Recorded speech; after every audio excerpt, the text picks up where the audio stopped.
시작하면서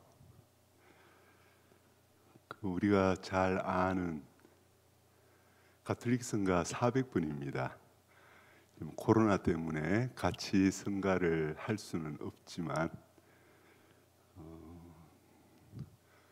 제가 좀 특별히 좀 부탁드렸어요. 왜냐하면 이게 동영상으로 또 강의가 제공이 되기 때문에 저작권 문제가 있더라고요. 유튜브에 떠 있는 그 성가 이제 인용을 하게 되면 그 저작권 문제가 생겨요. 그래서 제가 제 예수의 센터 행정실에 성가를 잘 하시는 분들이 있어요. 그 중에 우리 팀장님께 이 성가를 좀 직접 녹음해 주십사고 그래서 저작권 문제는 없습니다. 그래서 좀 감사하는 마음으로 그분을 위해서 화살기도라도 한번 바쳐주시면 고맙겠습니다. 성부와 성자와 성령의 이름으로 아멘.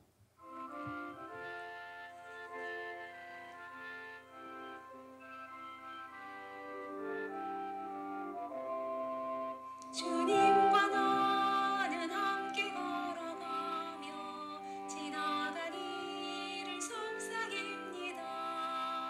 손을 맞잡고 산과들을 따라 친구가 되어 걸어갑니다. 손을 맞잡고 산과들을 따라 친구가 되어 걸어갑니다.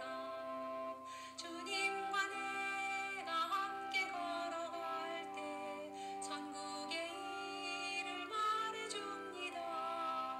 이 세상 꿈이 모두 사라질 때 천국의 영광 보게 되리라. 이 세상 꿈이 모두 사라질 때 천국의 영광 보게 되리라. 험하고 먼 길 주님 함께 가며 생명의 친구 되었습니다.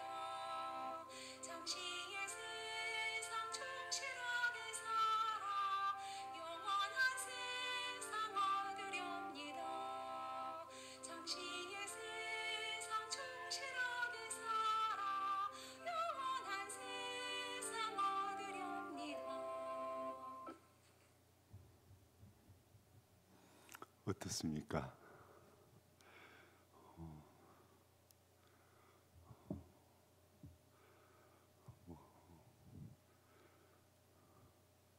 성가 잘 하시죠, 그죠? 예.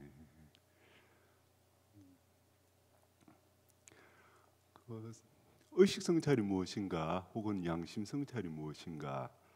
라고 질문할 때 저는 아주 단순하게 이렇게 답할 때가 있습니다. 가톨릭 성가 400분을 노래해 보시라고, 그리고 그 가사를 한번 음미해 보시라고. 그 안에 다양한 그 의식 성찰의 핵심적인 내용을 잘 표현하고 있습니다. 이 점에 대해서는 이따가 다시 조금 더 보충해서 설명을 드릴 겁니다. 어쨌든 엠마오로 가는 제자들 이야기도 주님과 나는 함께 걸어가며 지나간 일을 속삭입니다. 예수님께서 엠마오로 가는 제자들의 성찰을 돕고 계신 것이죠. 그리고 무엇보다도 예수님을 통해서 엠마오로 가는 제자들은 자신의 체험을 새롭게 성찰하게 됩니다. 그리고 새롭게 보게 됩니다. 자, 우선은 이제 앞서 제가 휴식하기 전에 팩트 체크를 해보자고 말씀을 드렸습니다. 앞부분에서 예수님께서 무슨 일이냐 하시자 그들이 그분께 말하였다.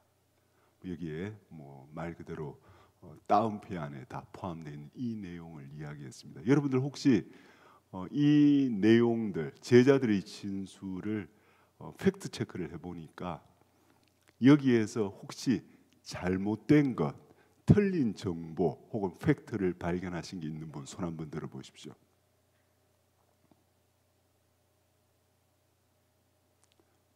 어떤 것일까요? 큰 소리로 말씀해 주세요.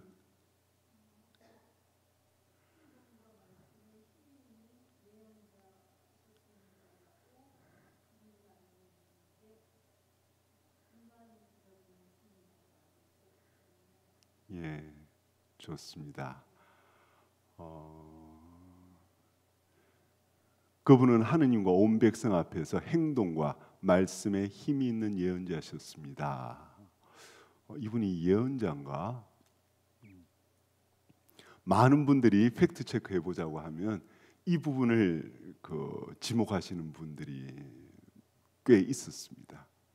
그런데 사실은 팩트라는 측면에서 이 진술은 참입니다. 진실입니다. 예수님 자신도 당신 자신을 예언자가 예루살렘이 아닌 곳에서 죽을 수야 있겠느냐고 당신 자신을 예언자로 지칭하신 적이 있어요. 예언자는 하느님의 말씀을 전하는 메신저죠. 그죠? 선포하는 하느님의 뭐랄까요? 심부름꾼입니다. 그죠? 물론 예수님은 예언자를 뛰어넘는 분이긴 합니다만은 예수님의 정체성과 예수님의 사명을 어떻게 몇몇 타이틀로서 우리가 정의하기는 어렵겠죠. 그렇지만 분명히 예수님의 정체성과 사명에 있어서 예언자적인 예수님의 사명을 수행하셨다는 사실에 있어서는 틀릴 바가 없습니다. 또 혹시 팩트 체크.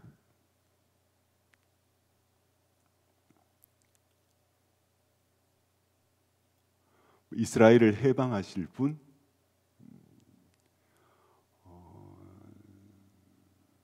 물론 인간적인 차원에서 또 세상의 관점에서 이스라엘의 해방이라는 맥락 안에서 이스라엘의 해방이라는 것을 이해하고 그리고 거기에만 국한 짓는다면 물론 앞서 말씀드린 예언자라는 말과 더불어서 또 제한적이긴 합니다.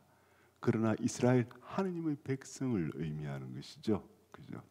그리고 해방이라는 부분들이 가지는 그 깊은 차원을 우리가 염두에 둔다면 이들이 이해하고 있는 이스라엘과 해방이라는 부분들을 좁은 틀에서 이해했을 때는 물론 한계가 있습니다만은 사실 깊은 차원에서 이스라엘의 해방이 무엇을 의미하는지를 사실 복음서가 또 밝혀주고 있거든요. 그런 맥락 안에서 보면 이스라엘을 해방하실 분이라고 기대했다는 것 틀린 말은 아닙니다. 팩트 체크는 이쯤으로 할까요? 그렇다면 뭡니까? 팩트라는 측면에서 지금 저기에서 언급하고 있는 제자들의 진술에서는 틀린 것이 하나도 없다는 이야기입니다. 그런데 어때요? 같은 팩트인데 반응이 달라요. 제자들의 반응과 예수님의 반응이 아주 말 그대로 상반된 것 같습니다. 그죠? 아주 단순하게 표현하면 제자들은 일어나서는 안 될 일이 일어났다고. 재앙이다. 그죠? 예수님께서 하시는 말씀을 가만히 곱씹어 보면 반드시 그렇게 일어났어야 할 일이 일어난 거야. 이게 바로 기쁜 소식이야. 이게 바로 하느님의 구원이야. 도대체 이 두 가지의 상반된 반응 어디에 뿌리를 두고 있는 것일까? 어떤 이유에서 이렇게 서로 상반된 반응이 일어나게 된 것일까? 제자들 여러분들이 너무나 잘 알잖아요. 낙담해서 실망한 나머지 낙향하고 있는 중이거든요. 자기들의 기대, 꿈이 산산조각난 그 절망 가운데 힘겨워하면서 낙향하는 중입니다. 근데 예수님은 일어나야 할 일이 일어난 거라고. 이게 바로 하느님께서 우리를 구원하시는 방식이라고. 기쁜 소식의 핵심이라고 이야기를 하고 계시거든요. 자, 그러면 세 번째, 이 상반된 반응의 원인, 뿌리가 어디에 있는가? 제자들은 아주 인간적이고 세속적인 기대에 갇혀 있었던 것 같습니다. 그렇게밖에 볼 수가 없었던 것이죠.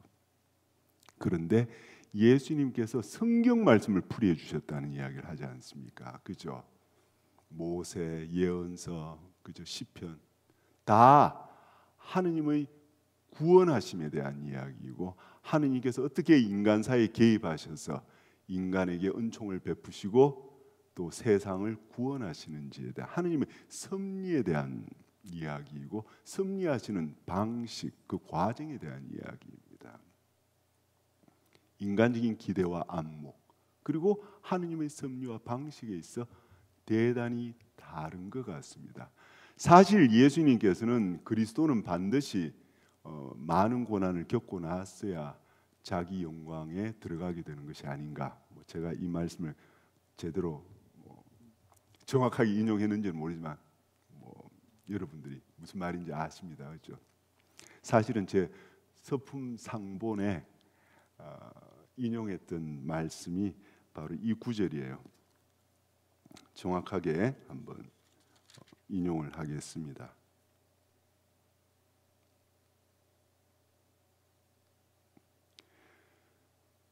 그리스도는 그러한 고난을 겪고서 자기의 영광 속에 들어가야 하는 것이 아니냐라는. 제가 서품 상본에 이 내용을 인용했더니 저랑 예수의 입회 전에 청년 단체 활동을 같이 했던, 지금은 수녀님이죠. 그 수녀님이 저한테 이야기하더라고요. 앞으로 생 고생하려고 작정을 하고 계시는구만요. 이야기를 합니다. 하필 왜 그 구절이냐고. 근데 어쨌든 제게는 그 많은 이유가 있었습니다. 이 말씀이 예수님이 엠마오로 가는 제자들에게 처음으로 하신 말씀입니까? 아니면 예수님께서 공생활하시는 중에 제자들에게 하신 적이 있습니까? 있죠. 사실 세 번이나 예수님께서 순환과 부활을 예고하시지 않습니까? 그죠? 이 말씀을 다시 한번 들려주시는 거예요. 예수님께서 이미 하느님께 섭리하시는 방식, 구원하시는 방식에 대해서 이미 제자들에게 그 순환과 부활을 이야기하면서 하느님께서 우리를 위해서 베푸시는 은총과 구원에 대해서 아주 핵심적인 파스카의 신비를 일깨워 주셨거든요. 결국은 성경 말씀을 풀이해 주신 거나 또 예수님께서 순환과 부활을 예고하셨던 내용이나 결국 다 하느님의 방식에 대한, 하느님의 섭리에 대한 이야기입니다. 그죠? 바로 이 방식의 기초에서 일어난 일들을 바라보는 것은 어떻습니까? 결국 신앙의 눈으로 바라보는 것이겠죠. 그런데 바로 이런 하느님의 섭리와 방식에 대한 이해 없이 또 혹은 이것을 놓치고 아주 인간적인 기대, 제자들이 기대했던 게 있죠. 베드로 사도도 그랬죠, 그죠? 예수님께 순환과 부활을 예고했었을 때 그러시면 아니 되옵니다. 그때 예수님 혼쭐 나잖아요, 그죠? 그는 오히려 그 사탄아 물러가라고까지. 그것이 어떻게 세속적인 그 승리 또 세속적인 성공 이런 방식의 인간적인 기대에 매여 있는 유혹인지에 대해서도 예수님 명확하게 말씀하셨죠. 그리고 두 번째, 세 번째 예수님께서 예고하실 때마다 제자들은 어떻습니까?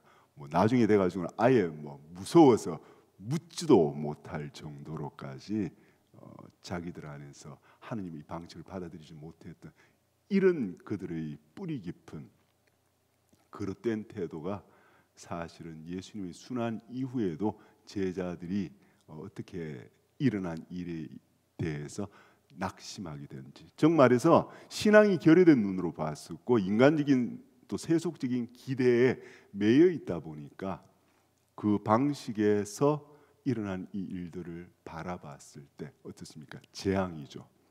엄청난 절망과 낙담하게 되는 똑같은 팩트인데 그런 결과를 초래했고 예수님께서는 바로 이런 신앙의 눈으로 보도록 제자들을 일깨워주고 계신 것이죠.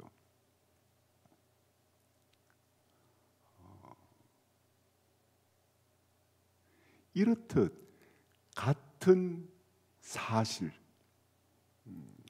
같은 일에 대해서 혹은 같은 체험에 대해서도 어떤 눈으로 어떤 안목으로 바라보느냐에 따라서 이렇게 상반된 반응이 일어나게 된다. 그렇다면 성찰 기도는 무엇인가? 우리의 현실을, 우리의 체험을 텍스트로 하고 있다고 있지 않습니까? 중요한 것은 이것을 어떤 시선으로, 어떤 관점으로 바라보느냐에 따라서 이것이 하느님과 더 깊은 관계 안에서 일치하고 공명하는 방식으로 이 세상을 바라볼 수도 있고 또 자기 자신의 삶을 바라볼 수도 있고 이와 아주 다른 엇나가는 방식으로 하느님과의 관계에서 멀어지는 방식으로 우리가 우리 자신의 삶과 체험을 대면할 수도 있다. 거기에 따라서 우리의 행동이 달라집니다. 우리의 태도가 달라집니다. 이어지는 우리 삶의 여정이 변화됩니다. 그래서 이 하느님께 대한 내적 인식이라 하면 뭐 어떻게 기도할 것인가라는 책에서도 비교적 소상하게 언급을 했습니다만은 다시 한번 상기시킨 내적 인식, 마음으로 아는 것이죠. 마음 깊이 아는 것이죠. 그냥 머리로 피상적으로 아는 지식이 아니라 마음으로 깊이 깨닫는 것이고 통찰이죠. 그죠? 이게 이제 내적 인식입니다. 또 그냥 단순히 정보를 아는 수준이 아니라 경험을 통해서 체득된 알미입니다. 그래서 이것은 또 피상적인 알과 구별되는 또 친밀한 알미다, 깊은 알미다, 뭐 이렇게도 표현을 합니다. 자주 제가 내적 인식이 무엇인지에 대해서 내적 인식에 대해서 뭐 더 많은 설명을 하지는 않겠고 또 그 어떻게 기도할 것인가 책에 언급된 내용을 참고하시면 될 텐데 내적인 인식이라는 단어를 자주 쓰게 될 겁니다. 그것은 왜냐하면 이냐시오 성인 자신이 자주 사용했던 표현입니다. 중요한 것은 이 내적 인식은 무엇보다도 우리 마음 안에서 마음으로부터 깊이 공명하는 우리 안에서 어떤 반응을 불러일으키는 그 인식이기 때문에 이것이 우리 삶에 또 태도에 깊이 영향을 미치는 그런 중요한 의미를 가집니다. 그런데 뭐 이것이 그냥 단순히 머리로 아는 것 가지고 우리 자신의 삶이 마음 안에서부터 또 우리 삶을 깊은 곳에서부터 변화시켜 주지는 못하잖아요. 그죠? 그런 의미에서 이런 내적 인식이 대단히 중요한데 이냐시오 성인은 이 내적 인식의 은총을 청하라고 이야기합니다. 여러분들 자신의 경험도 한번 생각해 보십시오. 그래서 기도 안에서 하느님께 간절히 청하는 게 대단히 중요합니다. 내 힘으로 만들 수 있는 게 아니에요. 내적 인식이라는 부분, 여러분들 막 어떤 아는 부분들에 대해서 내 마음 안에서 막 억지로 쥐어짜내 보십시오. 그런 느낌이 흘러나오는가?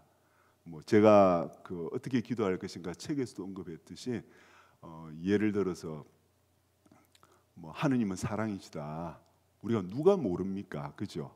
다 뭐 웬만한 신자들은 가톨릭이든 개신교든 그리스도교 신자들은 누구나 하느님이 누구십니까? 라고 이야기를 하면 하느님은 사랑이십니다 하고 다들 그렇게 이야기를 해요.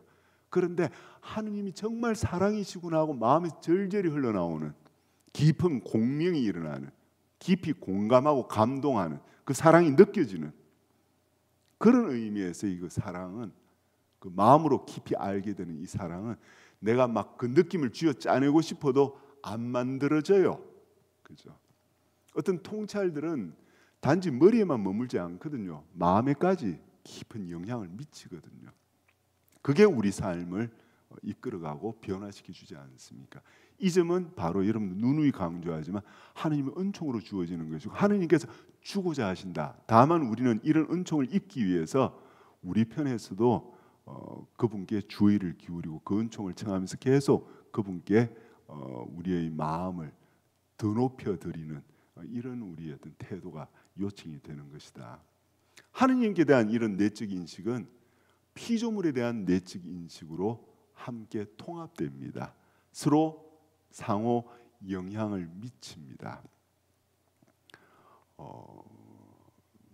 이거는 뭐 엠마오로 가는 제자들 이야기에서도 명확하게 보이는 것이죠. 그렇죠? 하느님이 이런 하느님이시구나. 이런 식으로 하느님이 일하시는구나. 그러다 보니까 일어났던 일이 다르게 보여요. 피조물이라고 얘기해서 표현을 했습니다마는 하느님 아닌 다른 모든 것들을 다르게 보게 된다는 것이죠. 하느님의 시선과 마음과 태도로 보게 되는 것을 이야기하는 거예요. 하느님의 비전, 그죠? 하느님의 지혜로서 새롭게 보게 되는 것이죠. 실제로 그 기억이 나네요.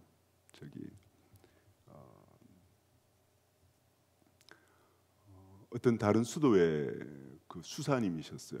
그 종신서원을 앞두고 영신수련 한 달 피정을 하셨는데 영신수련을 마치면서 제가 수련원에 있을 때입니다. 저희 수련장 신부님께서 그분에게 영신수련 한 달 피정을 주시고 나서 마무리하고 나서는 이제 저희 수련자들을 위해서 영신수련의 체험을 좀 나눠줄 수 있겠냐 했는데 제 기억에 그냥 깊이 확 꽂혔던 부분, 이런 표현을 하셨어요. 그 수사님이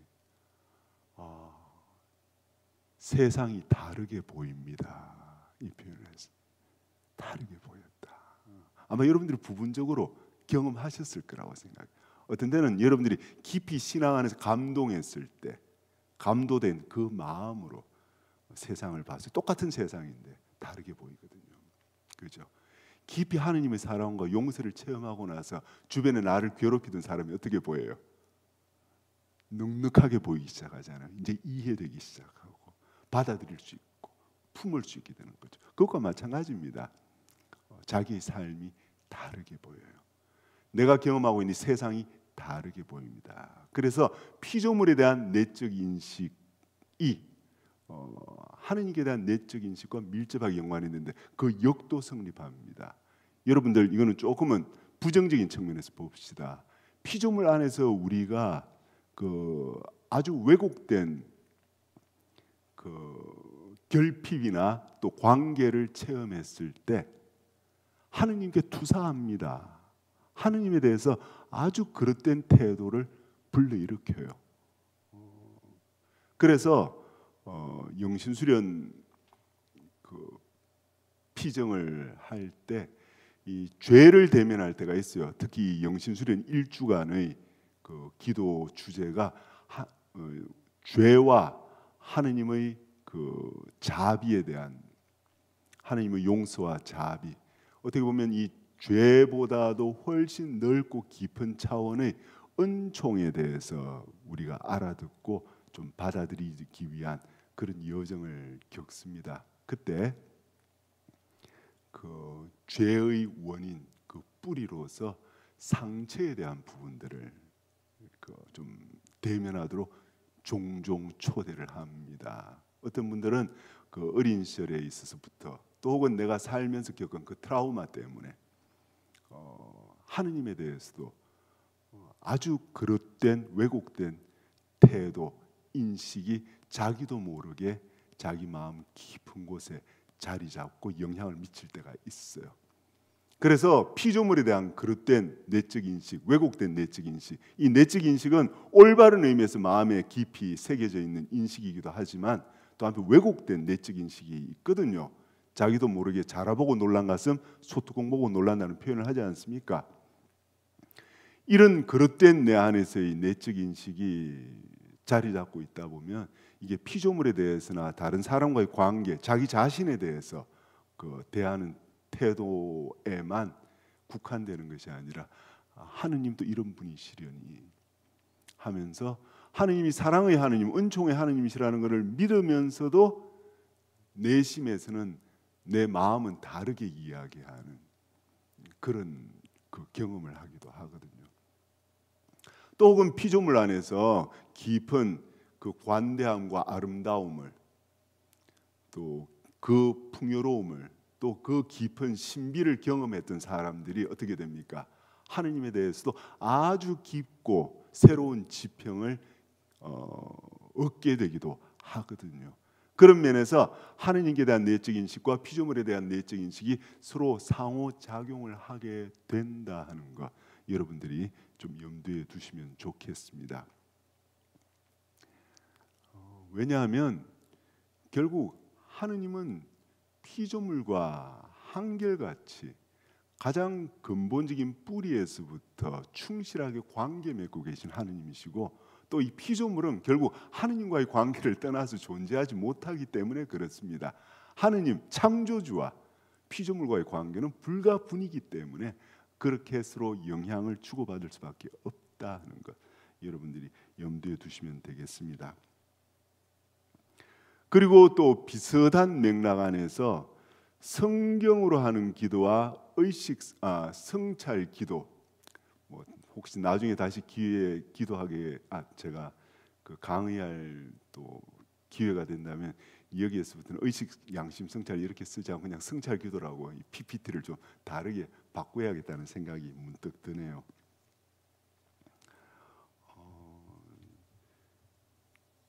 그 성경으로 하는 기도와 성찰 기도도 서로 상호 상승 작용을 일으킵니다.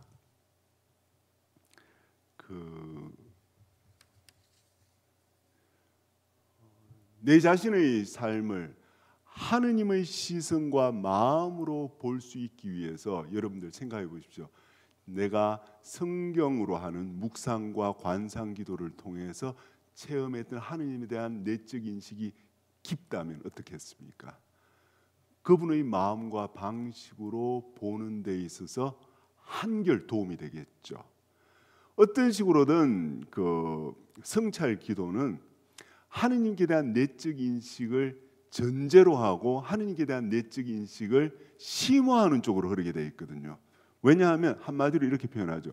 하느님이 보시기에 하느님은 어떤 마음으로, 어떤 태도로, 또 이것에 대해서 어떻게 이끌고 계시는 것일까? 하느님의 시선과 그분이 이끌어 가시는 방식에 대해서 우리가 우리 자신의 삶의 구체적인 현실을 더 잘 성찰하는 데 있어서 하느님께 대한 내적 인식, 체험적 인식이 굉장히 도움이 되겠죠. 그런 면에서 성경으로 하는 기도가 그 의식 성찰에 영향을 미칩니다. 그러나 또 다른 한편에서 의식 성찰이 성경으로 하는 기도에 영향을 미치게 되는데, 의식 성찰은 나의 일상 안에서 어떻게 되어 있습니까? 의식 성찰을 해나가면서 내가 평소 때에도 내 삶 안에서 나를 이끌어 가시는 하느님에 대해서 훨씬 더 주의를 기울이게 되겠죠. 그리고 또 동시에 성경으로 하는 기도에 들어가는 데 있어서 내가 추상적인 어떤 존재 혹은 이상적인 존재로서 성경으로 하는 기도, 정말에서 주님과의 만남을 성경을 통해서 만난다고 할 때 내 자신의 있는 그대로의 진실 그대로, 저는 이렇게 표현해요. 지금 여기 나로서 주님과 만날 때 내가 성경으로 하는 기도에 더 깊이 들어갈 수 있겠습니까? 그렇지 않으면 아주 추상적인 방식으로 내가 기도에 들어간다면 주님과 더 깊이 만나겠습니까? 이건 너무나 명확하지 않습니까? 있는 그대로의 나로서 내가 충분히 자기 의식이 있을 때 이런 나로서 주님과 더 진솔하게 통교하게 될 것이다. 그리고 또 동시에 의식 성찰이 없는 묵상 기도와 관상 기도, 성경으로 하는 기도는 자칫 현실과 유리될 위험성이 있다 하는 것. 그래서 정말해서 우리가 기도를 하는 이유는 현실 안에서 하느님의 길을, 하느님과 친밀한 관계 안에서 은총의 길을 걷기 위한 것이잖아요. 그죠? 그런 맥락 안에서 성경으로 하는 기도든 또 혹은 성찰 기도이건 이 두 가지들은 서로 상호 밀접하게 연관이 되어서 하나의 목표, 정작 필요한 한 가지, 즉 하느님과의 더 깊은 은총의 원천이신 분과의 심화된 관계로 우리를 이끈다 하는 것입니다. 그렇지만 한 가지 제가 더 보충을 할게요. 성경으로 하는 기도, 아까 이제 의식 성찰이 크게 성경으로 하는 기도에서 도움이 된다고 말씀드렸지만, 사실 성경으로 하는 기도도 여러분들이 실제로 묵상 기도를, 관상 기도를 해보신 분들은 알겠지만, 있는 그대로의 나로서 주님을 만나러 갔었을 때 나하고 동떨어진 하느님을 체험하는 게 아니거든요. 하느님을 묵상기도, 하느님 이런 분이시구나 하는 깊은 어떤 움직임, 내적 인식을 체험했을 때 어떻게 됩니까? 내 자신의 삶을 비춰주는 부분이 있거든요. 그죠? 내 자신의 삶을 다르게 보기 시작하고, 내가 그동안에 예를 들어서 막 매여가지고 막혀 있었던 부분들에 있어서 새롭게 볼 수 있는 안목을 열어주기도 해요. 해요가 아니라 사실 그렇게 됩니다. 그죠? 그래서 성경으로 하는 기도도 궁극적으로 내 자신의 삶을 비춰주기도 하고요. 또 동시에 의식 성찰은 보다 직접적으로 내 자신의 삶을 대면할 수 있도록, 하느님의 비단에서 볼 수 있도록 도와줄 뿐 아니라, 또 이것이 성경으로 하는 기도에도 유익한 영향을 미친다 하는 것. 그래서 상호관계와 상호작용이 이런 식으로 서로 하나의 건물처럼 서로 연관되어 있고, 또 상호 상승작용, 유일한 한 가지 목적을 향해서 나아가는데 상호 상승작용을 한다는 것, 여러분들이 염두에 두시면 좋겠습니다.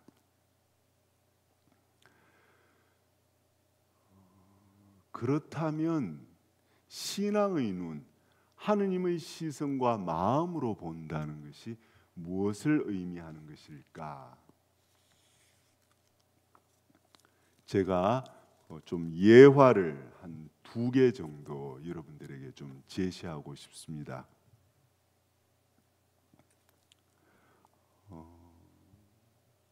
하나는 제가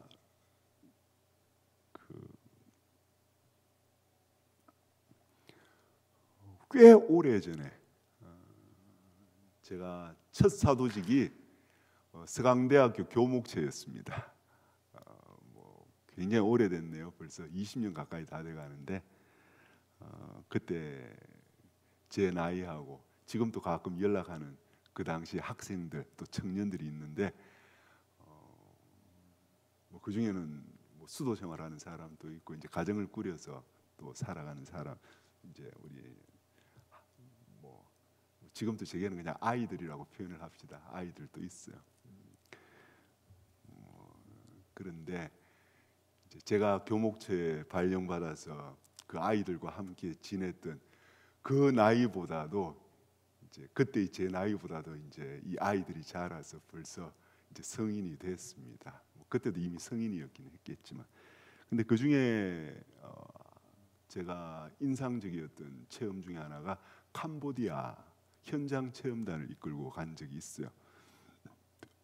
지금 제가 드리는 이 경험은 제가 첫 일기, 캄보디아 현장 체험단 일기는 제가 트레이닝을 시켜서 보내고 제가 따라가지는 않았어요. 그리고 다시 돌아와서 이제 피정을 시키면서 그 체험을 성찰하도록 이제 도와줬었고, 그리고 이제 또 본인들이 경험했던 열매를 좀 한번 기록으로 남겨줬으면 좋겠다라고 부탁을 했었는데, 그때 여러 좋은 체험들을 나눠줬지만 그 중에 한 체험, 제가 허락을 맡았습니다. 너희 체험을 다른 분들을 위해서 내가 좀 나눠도 되겠는가? 너무나 기쁘게 기꺼이 나누고 싶다고 이야기를 했었는데, 그 중에 하나가 이제 지금 여러분들에게 소개하는 내용입니다. 그 당시에 캄보디아 현장 체험 중에서 제일 좀 중요한 내용 중에 하나가 그 사랑의 선교 수녀회에서 운영하는 그 에이즈 환자들을 위한 그 일종의 그 요양 시설이었습니다. 나중에 또 다른 예를 하나 여러분들하고 나누게 될지는 모르겠는데, 그 1층 그 이제 2층으로 된 그 요양 시설이 있고, 또 한쪽 건너편에는 이제 수녀원이 있고, 제가 어떤 데는 미사도 해준 적이 있고 그렇습니다만은, 근데 그 2층 중에서 1층에는 성인들, 즉 그 에이즈 말기 환자들, 또 죽기 얼마 전이죠. 캄보디아의 의료 시설이 미흡하다 보니까 또 폐렴 환자들, 사실 그분들도 돌아가시기 얼마 전에서야 겨우 거기에 들어올 수가 있습니다. 그 많은 분들을 다 수용할 수 없기 때문에. 그런데 그 2층에는 보면 한 서너 살 배기부터 시작해서 한 10살 정도까지 되는 캄보디아의 어린이들이었어요. 한 4, 50명, 모르겠어요. 한 40명 내외가 거기에 있었어요. 그 아이들은 어릴 때 부모가 에이즈 환자다 보니까 이 아이들 자연분만을 하면서 피를 마시게 되면 에이즈에 감염이 된다고 이야기를 하더라고요. 제왕절개를 하면 괜찮은데 그게 의료 시설이 좀 안 좋잖아요. 그래서 대부분 자연분만을 하게 되니까 그 피를 또 마시게 되는 경우가 많다. 그러니까 그 어린 아이들이 이제 감염이 되는 거죠. 근데 보면 이 아이들이 에이즈 환자라는 사실이 전혀 믿기지가 않아요. 그냥 아이들이에요. 아이들 너무 예쁘고 사랑스러운 아이들이에요. 그래서 이제 현장 체험된 아이들이 출퇴근을 했습니다. 아침에 일찍 와서 이제 오후에 한 5시 돼서 퇴근하는. 우리는 이제 거기에 머물 수는 없기 때문에 이제 게스트하우스에 머물면서 이제 출퇴근을 했었죠. 그리고 이제 그 현장 체험단 아이들이 했던 일이 이 아이들을 위해서 같이 놀아주고 또 그 있는 동안에 밥도 먹여주고, 그죠? 엄마 역할을 해주는 것이죠. 또 아빠 역할을 해주는 거예요. 그 중에 한 아이가 이제 우리 현장 체험단 학생이 이런 경험을 했습니다. 첫날 짬짜우에 있는 넬이라는 아이를 안고, 여러분들 혹시 이 시간 너의 맘속에 하느님 사랑이 가득하기를 하는 이 성가 아시나요? 생활 성가인데 그 당시에 우리 교목차 학생들이 너무 좋아했던 성가예요. 저도 좋아하게 됐어요. 근데 이 시간 너의 맘속에 하는 이 노래를 그 아이를 안고 이제 불러 주었던 때였대요. 아이를 안고 노래를 부르는데 그 가사의 이런 부분에서 오래전부터 널 위해 준비된 하느님의 크신 사랑, 혹시 아실지 모르겠어요. 근데 이 소절에서 목이 메어서 도저히 노래를 부를 수 없더래요. 그러니까 이런 생각이 확 올라온 거죠.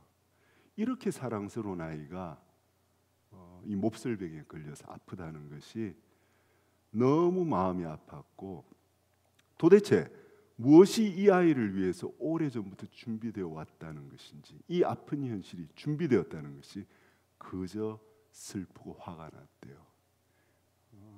이 현실, 이 아이의 현실을 대면하면서 그 자리에서 하느님이 이런 하느님이시다라는 그 인식이 자신 안에서 자기도 모르게 슬프고 화가 나고 거부감이 드는 거죠. 아이가 이 지경인데, 아무 죄 없는 이 아이가 무슨 하느님의 크신 사랑, 오래전부터 준비됐다니 무슨 소리냐. 그러면서 이렇게 눈물을 꾹 참고 다시 그 성가를 되뇌이는 가운데 문득 자신의 감정이 화나고 또 처참했던 그 감정이 무너지면서 오히려 내가 철없고 오만했구나 하는 인식이 들어왔다고 해요.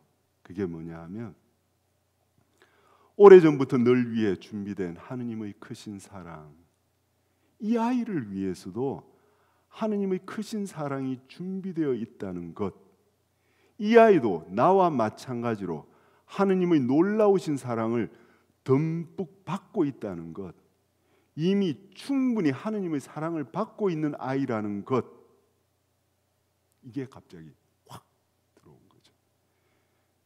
이 아이의 아픔을 슬퍼한 것이 어쩌면 나이 어리고 철없는 오만이었다는 것이 깊이 마음에 들어왔다고. 여러분들 무슨 뜻인지 이해가 되시나요?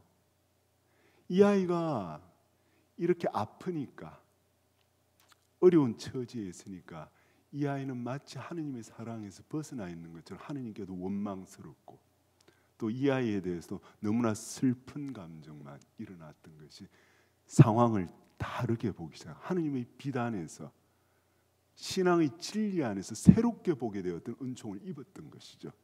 즉 비록 이 아이가 이런 상황, 상태, 처지에서도, 이런 상태, 처지에 있는 인간적인 비참에도 불구하고 하느님의 사랑이 이 아이에게, 내가 지금 멀쩡하고 있기 때문에 사랑받고 있다고 체험하는 이상으로 이와 다를 바 없이 똑같은 사랑이 이 아이에게 주어지고 있다는 이 사실을 깊이 깨달았던 거죠. 그러면서 내가 얼마나 철없이 인간적인 눈으로 나는 더 사랑받고 있고 얘는 사랑받지 못하고 있고 하느님에게서 벗어나 있는 것처럼 착각했던, 오히려 이것이 오히려 철없는 오만이었구나 하는 사실을 깨닫게 된 것이죠. 여러분들 공감이 되시나요? 제가 뭘 이야기하려는지, 어떤 체험을. 그래요. 저는 이 아이가 하느님의 눈, 신앙의 눈으로 볼 수 있는 은총을 참으로 놀랍게 체험했다고 생각을 합니다. 이게 바로 신앙의 눈으로 보는 것과 인간적인 눈과 기대로 보는 것의 그 차이입니다. 그리고 이렇게 신앙의 눈으로 볼 수 있도록 하느님께서 은총을 베풀고자 하시는데, 언제 어떤 식으로 주어질지는 모르는데 제가 이 아이를 지금도 잘 기억하고 있거든요.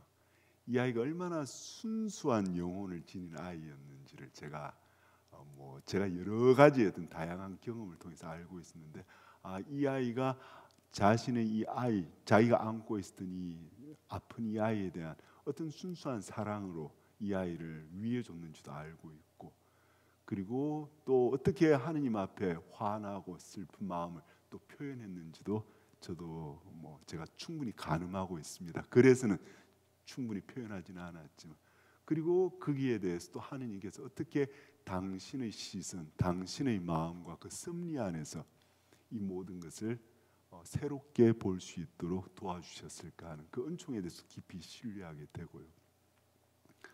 그리고 이 체험이 분명히 이 아이에게, 이 현장 체험단 학생에게 하느님과의 관계에 어떻게 더 성장 성숙할 수 있도록 또 이끌어갔을지도 저는 가늠하고 있습니다. 참 감사로운 체험이더라고요. 그래서 여기에서 이 경험을 여러분들하고 나누면서도 이런 표현을 하고 싶습니다. 실제로 이 현장 체험단 아이가 이 체험을 어떻게 성찰하게 되었을지에 대해서는 저는 잘은 모릅니다. 더 자세히 제가 물어봤는지 아니면 제가 기억을 못하는 것인지는 모르지만, 분명한 것은 여러분들이 바로 이 체험 안에서 성찰이 이루어지고 있다는 사실, 또 성찰의 패턴이 이 안에서 우리에게 하나의 어떤 그 사례로서 주어지고 있다는 것은 여러분들이 염두에 뒀으면 합니다.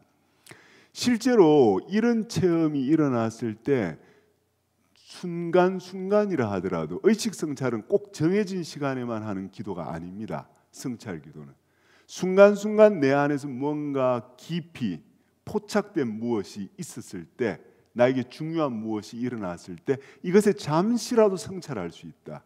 성찰을 하되 하느님의 빛으로, 하느님의 역사하심 안에서 하느님의 진실, 신앙의 눈으로 볼 수 있는 은총을 청하면서 우리가 매 순간 성찰할 수 있다는 것이죠. 그럴 때 매 순간 기도가 될 수 있습니다. 그리고 혹은 그때 일어났던 것은 이렇게 또 지나놓고 나서 우리가 매 순간 또 깨어있지 못할 때가 있잖아요. 그죠?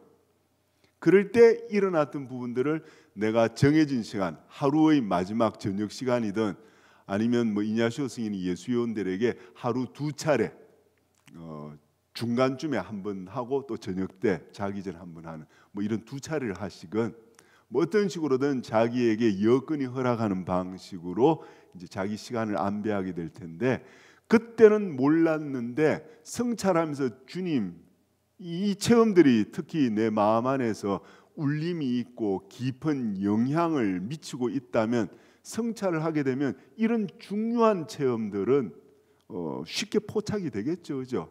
이 체험을 주님 당신의 시선과 마음으로 볼 수 있도록 도와달라라고 하면서 주님과 함께 나눌 때 그때 사실 그제서야 알아듣기도 합니다. 그래서 그 순간에 경험할 수도 있고 또 순간순간 우리가 의식 성찰을 할 수가 성찰 기도를 할 수가 있으니까 또 그리고 나중에 정해진 시간에 성찰 기도를 하면서 일어났던 중요한 체험을 포착하고 주님의 시선으로 볼 수 있게 되기도 한다는 것 미리 말씀을 드리고요. 또 한 가지 이런 경우도 있어요.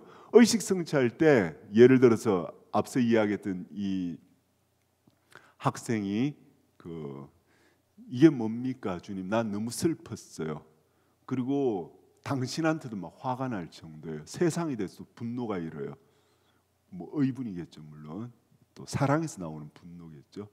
이런 마음을 표현을 했는데 그런데도 진짜 도대체 하느님 당신은 왜 이렇게 침묵하시는 것 같습니까? 라고 기도가 끝날 수도 있어요. 성찰 기도가 지나놓고 나서 문득 일상을 사는 가운데에서 아 이런 것이구나 하는 내적 인식 위로를 경험하기도 합니다.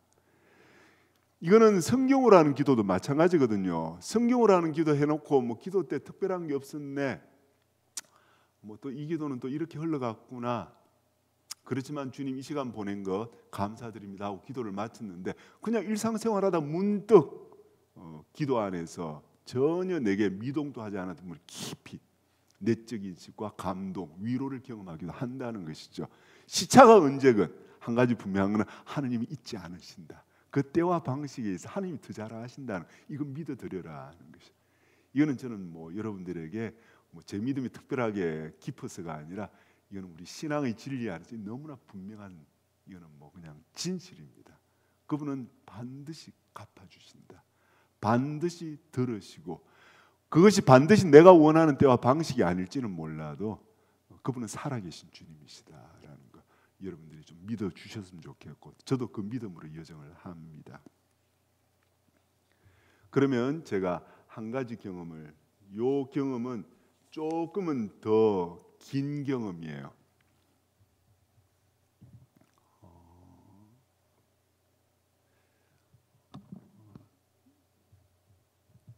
뭐 그냥 제가 거의 2페이지인데도 한번 읽어볼게요. 제 개인적으로 너무나 위로가 되었던 경험이어서 그런데 이 기도 체험에서는 의식 성찰, 즉 성찰 기도와 성경으로 하는 묵상 기도가 서로 조금 어느 정도 시간을 두고 서로 겹쳐져요. 그래서 제가 말씀드렸다시피 성경으로 하는 기도와 또 성찰 기도가 어떻게 서로 상호 연관되어서 상승작용을 하는지 하나의 예라고 생각을 합니다.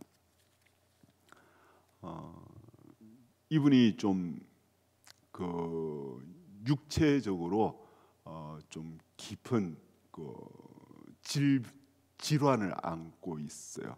그래서 이제 휴양지 뭐 좀 살림이 또 뭐 대자연이 또 위로해 줄 수 있는 그 길을 자주 찾아갔던 분이십니다.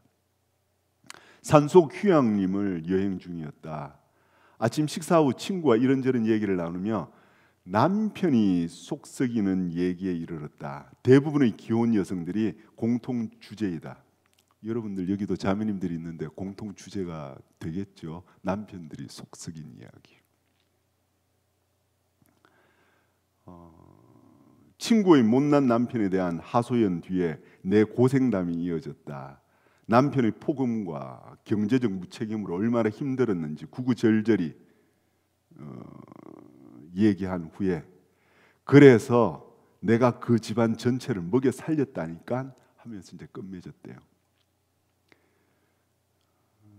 그러면서 서로 그 어려운 시절을 버티고 견뎌온 서로에 대한 격려로 끝났는데 오후에 다시 혼자 숲속을 산책했답니다. 이어폰을 꽂고 성경 강의를 들으며 초록이 짙어진 숲을 바라보았는데 6월 숲에는 산딸기가 지천이었어요. 투명한 붉은색으로 익은 산딸기를 따먹다가 문득 오전에 친구에게 내가 했던 얘기, 그래서 내가 그 집안 전체를 먹여 살렸다니까로 끝맺었던 말이 생각이 났다. 그런데 갑자기 내 얘기와는 다른 생각이 불쑥 떠올랐다. 그게 뭐 내가 먹여 살린 건가? 다 하느님이 해주신 거지. 아니, 산딸기를 따먹다가 이게 대체 무슨 뜬금없는 생각이람? 내가 아무 수고도 하지 않은 채로 산딸기를 따먹다 보니까 올라온 생각인가? 다소 당황스럽고 신기하기도 했다. 마음속으로 하느님께 기도했었다. 주님, 지금 제 마음속에 떠오른 이 생각이 무슨 의미인지 더 깊게 알기를 바랍니다. 이 말씀을 이제 곱씹는 거죠. 이게 여기에 성찰이 이미 시작된 거예요. 이게 뭐지? 이게 진실인가? 어쨌든 마음으로 포착했던 것을 놓치고 버리지 않고 성찰을 하기 시작한 거죠. 그러면서 주님께 이게 정말 무슨 뜻인지 깊게 알게 해달라고. 마침 내가 듣고 있던 성경 강의에서 오늘 미사 때 봉독되는 독서와 복음에 대한 설명이 이어지고 있었다. 이날은 주일이었다. 미사의 독서와 복음을 통해 하느님께서 내게 알려주시려나 하는 기대가 생겼는데 어쩌면 그럴지도 모를 일 아닌가? 그러면서 이제 저녁에 혼자 유튜브를 통해서 미사를 드리는데 일독서가 에제키엘서 17장 22절에서 24절이었답니다. 내가 손수 높은 향백나무의 꼭대기 순을 따라 심으리라. 가장 높은 가지들에서 연한 것을 하나 꺾어 내가 손수 높고 우뚝한 산 위에 심으리라. 이스라엘의 더 높은 산 위에 그것을 심어 놓으면 핵가지가 나고 열매를 맺으며 훌륭한 향백나무가 되리라. 온갖 새들이 그 아래에 깃들이고 온갖 날짐승이 그 가지 그늘에 깃들이리라. 그제야 들의 모든 나무가 알게 되리라. 높은 나무는 낮추고 낮은 나무는 높이어 푸른 나무는 시들게 하고 시든 나무는 무성하게 하는 이가 나 주님임을 알게 되리라. 세상에, 독서 말씀을 듣는데 깜짝 놀랐다. 하느님이 손수 꼭대기 순을 따서 높고 우뚝한 산 위에 심고 기르셨다. 시들거나 무성하게 한 이는 바로 주님이시다. 깊은 내적 인식이 일어난 거죠. 이어진 복음은 나를 더욱 놀라게 했다. 마르코 복음 4장 26절부터 시작된 저절로 자라는 씨앗의 비유였다. 어떤 사람이 땅에 씨를 뿌려놓으면 밤에 자고 낮에 일어나고 하는 사이에 씨는 싹이 터서 자라는데 그 사람은 어떻게 그리 되는지 모른다. 아이고 세상에나, 나는 이제껏 내가 고생해서 내가 억척스럽게 일구어 이나마 살아왔다고 생각했는데 아니다. 이 모든 것을 만들어 오신 분이 바로 주님이시구나. 나는 어찌 그리 되었는지 알지도 못하면서 그저 마음만 줄이고 초조하였구나. 그리하여 자연스레 그 독수와 복음 말씀에 비추어 기도하며 내가 걸어온 삶의 여정을 성찰하게 되었다. 내가 고생스럽다고 여기고 힘들어했던 시간이 다시 떠올랐다. 들판에서 나무와 식물들이 어떻게 자라는지 그 시간들에 겹쳐서 떠올랐다. 나는 인생 풍파들을 겪으며 비 온다고 괴로워하고 천둥친다고 무서워 떨고 번개를 보며 몸부림치고 주위에 오들거리며 힘들어했다. 그러나 이런 시간에 주님이 뿌리신 씨앗들이 순이 돋고 줄기와 이삭이 자라고 나달과 열매가 연걸어가고 있었다. 어느덧 온갖 새와 날짐승이 깃들이는 나무로 자라 있었다. 아이들이 떠올랐다. 남편이 가정에 무심해 노심초사하며 키웠는데 지금은 싱싱한 나무처럼 자란 아이들이 떠올랐다. 마침 결혼을 앞둔 조카가 보내온 상견례 사진도 떠올랐다. 아이들을 이리 신통하고 대견하게 자라게 해주신 분이 바로 주님이셨다. 감사함과 안도함과 깨달음에 대한 기쁨으로 눈물이 흘렀다. 내가 헤쳐왔다고 생각한 삶의 시간들, 그 시간을 주관하신 분이 주님이시니 그분 앞에서 오직 겸손할 뿐이다. 마음을 드높이 주님께 올립니다로 찬미를 바치며 기도와 성찰을 마쳤다. 감사함에 벅찬 마음을 안고 잠자리에 들었다. 누워서 가톨릭 굿뉴스 앱의 성물도 저녁 기도를 틀어놓고 들었다. 예수님께서 당신의 제자들에게는 따로 모든 것을 풀이해 주셨다는 후렴구가 계속 들렸다. 오늘 복음 중의 한 구절이었다. 예수님께서는 군중들에게 모든 것을 비유로 말씀하셨지만 제자들은 따로 불러 설명해 주셨다는 내용이다. 미사 중에서 내가 들었을 때 마음에 전혀 들어오지 않던 이 구절이 저녁 기도문 중에서는 새롭게 마음에 확 박혔다. 아, 나를 제자들처럼 따로 불러 설명해 주셨구나. 놀라움과 여운이 다시 살아났다. 더 깊은 의미를 알고 싶다는 청혼 기도에 이렇게 응답해 주시고 나를 직접 당신 앞에 불러 앉혀놓고 설명해 주신 것이구나. 이것은 내게 일종의 신비 체험이었다. 환청 듣고 환시 보는 이런 것이 신비 체험이 아니라 내가 하느님께서 산책 중인 내게 다 내가 한 것 같니? 내가 그리해 준 것인데 라고 말을 건네셨고 나는 그 뜻을 여쭈었고 저녁에 성경 말씀으로 알아듣게 되었던 그간의 내 삶의 여정을 그 성경 말씀에 새롭게 비춰 주셨던 그리하여 하느님께서는 내 힘으로 그간의 삶을 이끌어 왔다는 나의 생각을 고쳐주시고 주님께서 그 시간을 손수 이끌고 일구어 주셨다는 것을 자세히 설명해 주셨던 것, 이것이 신비 체험이 아니면 무엇이란 말인가? 다시금 벅찬 감정이 차올랐고 오늘 하루 일어난 모든 일들이 그분과의 대화였구나라는 기쁨이 밀려왔다. 어디 이날 하루뿐이겠는가? 내 삶 전체가 그러하였을 텐데 이제야 비로소 알아듣게 되었구나. 이 내적 인식과 위로를 마음에 되새기며 잠자리에 들었다. 앞으로도 자주 상기해야겠다. 어때요, 여러분들? 공감이 됩니까? 그래요? 예, 그래요. 저도 되게 이 체험을 듣고서 되게 깊이 감동받았고 다행히 이 체험을 하신 분이 이 체험 지나고 얼마 안 돼서 저한테 연락을 주셨어요. 근데 그때는 제가 연락을 할 여건이 안 돼서 잠시 멈췄다가 다시 연락을 하니까 너무나 귀한 은총의 체험이 있어서 신부님하고 꼭 나누고 싶었다고 이야기를 하더라고요. 그래서 무슨 이야기인가 듣고는 저도 참으로 하느님께서 주시지 않고서는 일어날 수 없는 일이었다고, 참으로 신앙의 진리, 하느님의 비단에서 보게 했던 귀한 은총의 체험이라고. 그래서 가급적 좀 이렇게 적어서 나한테 나눠주면 좋겠다고, 다른 분들을 위해서 같이 나눌 만한, 마침 내가 또 의식성찰 강의를 하는데 좋은 사례들을 모으고 있는 중이라고 이야기를 했는데 이렇게 적어서 보내주셨네요. 이분을 위해서도 또 아까 이야기했던 또 캄보디아 현장 체험, 이 체험 나눠주신 분들을 위해서 여러분들 화살기도 마음으로 잠시 바쳐주시면 고맙겠습니다. 이게 바로 의식성찰의 사례들이다. 의식성찰 그러면 여러분들이 너무 어렵게 뭐 묵상기도 관상기도 이야기할 때도 많은 분들이 처음부터 틀을, 방법, 순서 이걸 자꾸 찾거든요. 그거 아니라고. 하느님과의 관계가 어떤 틀에 의해서, 순서에 의해서 지어지는 거 아니라고. 오히려 진솔한 하느님을 알고 싶어하는 마음, 그죠?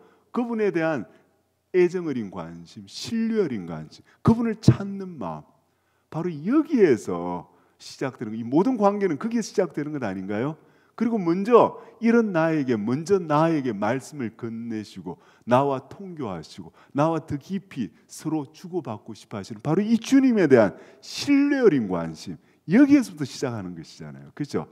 의식성찰도 마찬가지다. 그래서 여러분들 너무 처음부터 틀 가지려고 하지 마시고 바로 우리 자신의 삶을 신앙의 눈으로 하느님께서는 어떻게 보실까? 어떤 마음으로 나에게 무엇을 일깨워 주실까라는 애정 어린, 신뢰 어린 관심으로 자기 자신을 돌이켜보는 것이 크게 도움이 됩니다. 그리고 마치 제가 이게 다시 주님과 나는 가톨릭 성가 400번, 엠마오로 가는 제자도 그렇잖아요. 이 가사에 있어서 의식성찰의 핵심이 그대로 포착이 돼요. 주님과 함께 지나간 일을 속삭이는 거예요. 기도잖아요. 그렇죠? 내 자신을 돌이켜 보면서 마치 이것에 대해서 좀 주님과 나누듯이, 그리고 친구가 되어서 함께 나누는 그런 시간. 그래서 기도다.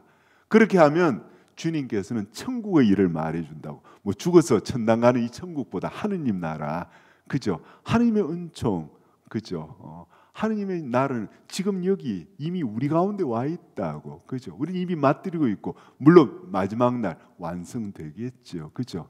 하느님의 시선, 그 마음, 하느님의 태도 안에서 거기에 내포되어 있는 은총으로 우리를 비춰주고 이끌어 주신다. 천국의 일을 말해주는 거라고. 그리고 이런 우리의 여정을 해나가는 가운데 주님과 내가 생명의 친구로서 이 관계가 심화돼요. 저는 뭐 그래서 주님과 나는 이거 의식성찰 이거보다 더 잘 표현하는 게 어디 있겠는가라는 생각을 하기에 다시 한번 여러분들에게 보여드렸습니다. 자, 이제 시간이 약간 지나가니까 여러분들에게 이제 한 주간 동안 여러분들이 기도하실 내용을 제가 초대를 합니다. 평소 때 성경으로 하시는 기도 계속 해나가십시오. 거기에 덧붙여서 의식성찰을 위해서 우선 시간 각자 여건에 맞게 하십시오. 그렇지만 일반적으로 예수요원들은 반나절씩 나누어서 15분 15분씩 합니다. 그런데 꼭 15분 15분이어야 할 이유는 없습니다. 또 경우에 따라서 여러분들이 적어도 어려우시다면 저녁 때 혹은 여러분들이 출퇴근하시는 일이 있다면 혹은 어디 가신다면 지하철 또 버스 어디든 좋습니다. 혹은 산책하면서도 할 수 있거든요. 자기에게 적절한 시간을 정해서 하루를 돌이켜 보는데요. 뭐 산책하면서는 언제 순간순간에서도 여러분들이 할 수도 있다고 말씀을 드렸죠, 그죠? 뭐 그렇기 때문에 시간은 딱 정해져 있는 것은 아니다. 그렇지만 일반적으로 하루에 그 반나절씩 나누어서든 아니면 저녁 때 한 차례든 적어도 10분 혹은 뭐 15분 뭐 여러분들이 여건이 허락하는 방식으로 시간을 정하시는 게 좋겠습니다. 장소는 걸으면서든 앉아서든 좀 그렇게 하는데 다만 최소한의 시간은 정하고 하시는 게 좋겠어요. 산책하면서나 오며 가며 뭐 또 점심 먹고 뭐 잠시 이렇게 걸으면서 할 수도 있지만 적어도 저녁 시간에 딱 자기 직전일 필요는 없지만 적어도 10분 이상씩은 여러분들이 좀 정해진 시간을 준수해 주시면 좋겠습니다. 성찰의 소재, 제가 나중에 성찰에 대해서 좀 나중에 하나하나 설명해 나가면서 좀 그 틀을 또 설명을 해 나갈 거예요. 틀부터 이야기하면 갇히기 쉬우니까. 그리고 제가 드리는 영적 그 독서에 의식 성찰의 그 뭐 순서에 대해서 언급된 내용도 있는데 그것에 너무 갇히지는 마십시오. 아시겠죠? 그래서 성찰의 소재는 뭔가? 성찰하는 순간에 그 반나절이든 혹은 한날이든 돌이켜 보면서 나한테 제일 중요하게 마음의 깊이 부정적인 의미에서건 아니면 긍정적인 의미에서건 다르게 표현해서 위로가 되는 부분이건 아니면 내 마음에 깊이 부대끼게 하는 실망이 되는 부분이건 내 안에서 아주 제일 중요하다 싶은 순간 하나를 선택해서 그것에 대해서 여러분들이 좀 성찰을 했으면 좋겠습니다. 우선은 그것이 어떤 것인지 포착하면서 기억해야 되겠죠, 그죠? 이게 뭐지? 한 발짝 떨어져서 한번 보자 하는 것이죠. 그러되 그것으로 그치는 게 아니라 기도는 자기 분석, 자기 몰입, 또 혹은 자기 정리 이게 아니거든요. 하느님과 함께 하느님의 눈으로 하느님의 방식 또 하느님께서 이것을 통해 나에게 일깨워 주시는 것을 우리가 알아듣고자 하는 하느님과의 관계 안에서 보는 것이거든요. 그래서 아까 말씀드린 하느님은 어떻게 보실까 하는 맥락 안에서 이 청하는 은총에 있어서 빛과 도움을 위한 기도를 바치는 것이 크게 도움이 될 겁니다. 당신의 빛과 도움 안에서 보게 해달라고, 그죠? 당신의 진실, 신앙의 진실 안에서 보게 해달라는 이런 맥락들을 여러분들이 염두에 두시면서 이제 여러분들이 이제 성찰의 소재. 너무 이것저것 많은 것들을 여러분들이 욕심내지 마시고 하나면 족합니다. 하나. 당신의 빛과 도우심 안에서 당신이 어떻게 보면 마치 엠마오로 가는 제자들에게 일깨워 주셨듯이 저도 그렇게 보게 해주십시오. 제가 아까 또 말씀드렸다시피 또 두 개의 또 다른 사례들이 있지 않습니까? 이 학생과 또 이 자매님의 그 이 경험 안에서 나도 이렇게 내 삶을 인간적인 눈으로만 보지 않고 당신의 마음과 태도 그 시선으로 보게 해달라고 신앙의 진리에 비춰달라고 청하시기 바랍니다. 그리고 이제 여러분들이 영적 독서로 제시하는 것 어떻게 기도할 것인가 여러분들이 뭐 책을 갖고 계시니까 16페이지에서 39페이지 정도까지만 일단 읽으시면 되겠고요. 여기에서는 영적 갈망에 대한 것과 또 그리고 기도란 무엇인지에 대한 내용이 잘 정리가 되어 있습니다. 그리고 그 다운로드 밑에 것들은 다 다운로드 받을 수 있게 여러분들 현장에 오신 분들은 이미 프린트로 다 받으셨어요, 그렇죠? 그렇지만 이제 동영상으로 보시는 분들은 다운로드 받을 수 있도록 그 자료실에 올려두게 될 겁니다. 아까 제일 처음 시작하면서 제가 읽어드렸던 프란치스코 교황님의 제55차 성소주일 담화문에서 발췌한 내용 짧습니다. 다운로드 받을 수 있고 이냐시오 영성이란 무엇인가 데이비 플레밍 신부님이라고 그 영신 수련의 대가 중의 한 분이십니다. 아마 아직도 살아 계실 걸로 알고 있습니다. 연로하신 분이시겠지만 이냐시오 영성이란 무엇인가에서 이냐시오 영성의 특징으로서 성찰의 영성, spirituality of reflection이라는 표현이 있어요. 성찰의 영성이라는 부분 길지 않은데 의식 성찰을 또 배우는 여러분들에게 크게 도움이 될 것 같아서 PDF로 만들어서 그 자료실에 올릴 겁니다. 그리고 이제 빛과 도움을 위한 기도 아까 제가 보여드렸던 거 있죠. 계속 하느님의 빛으로 그 도우심 안에서 볼 수 있도록 또 자주 여러분들이 되뇌이는 것이 신앙의 눈으로 본다는 게 무엇인지 주님의 도우심 안에서 가능하기 때문에 이제 이 은총을 청하는 것이 좋겠습니다. 그리고 한 가지는 영신수련 230에서 237 책이 있는 분들은 굳이 다운로드 받을 필요는 없을 겁니다. 그렇지만 혹시 영신수련 책을 안 갖고 계신 분들도 있을 수 있기 때문에 영신수련 230에서 237인데 요거는 다음 강의 하기 전까지만 미리 읽으시면 좋겠어요.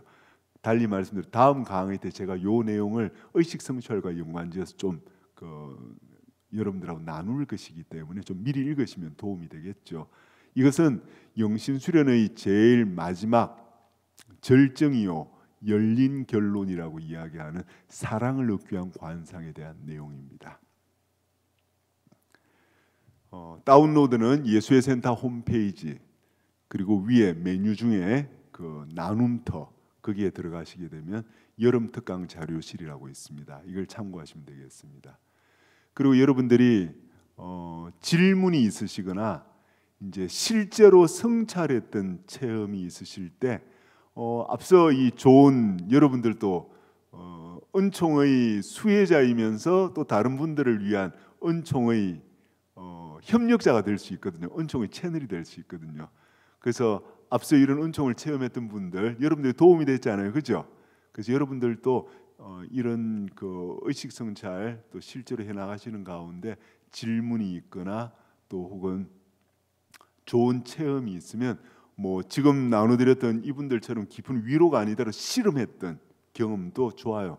이런 부분들이 있으면 제가 모든 것들을 다 피드백해 드릴 수는 없습니다만은 그 중에서 몇 가지 그 선별해서 필요한 만큼 활용할 수 있고 그러면 이제 여러분들도 그 안에서 필요한 피드백을 받을 수 있을 뿐 아니라 또 동시에 또 다른 분들을 위해서도 또 좋은 그 은총의 채널이 협력자가 될 수 있겠죠.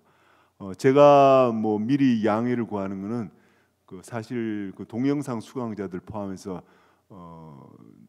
너무 많은 분들이시기 때문에 제가 이메일 보내주시는 것에 대해서 일일이 다 응답할 수는 없다는 것은 여러분들이 너무 서운해하지 마시라고.